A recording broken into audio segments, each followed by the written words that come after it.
అపోస్తలుడైన పౌలు తిమోతికి వ్రాసిన మొదటి పత్రిక 6వ అధ్యాయము 5వ వచనం నుండి 11వ వచనం వరకు చెడిపోయిన మనసు కలిగి సత్యహీనులై దైవ భక్తి లాభ సాధనమనుకును మనుషుల వ్యర్థ వివాదములను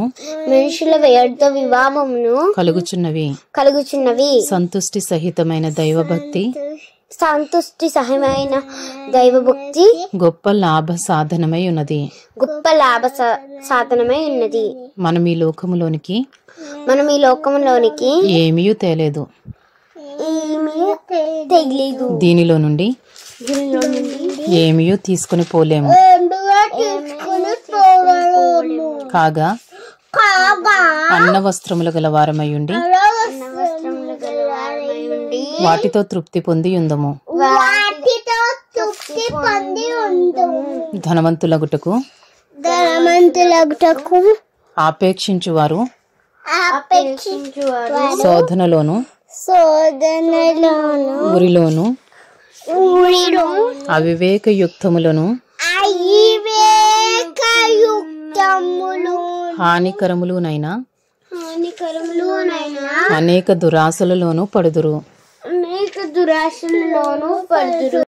అట్టివి మనుష్యులను నష్టములోను నాశనములోను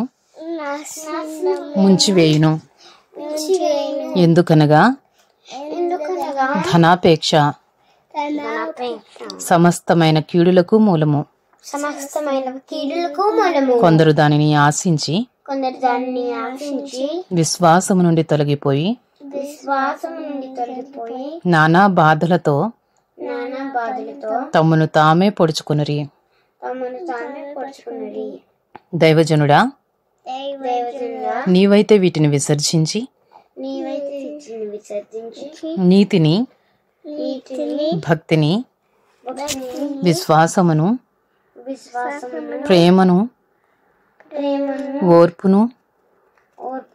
సాత్వికమును సంపాదించుకొనుటకు ప్రయాసపడుము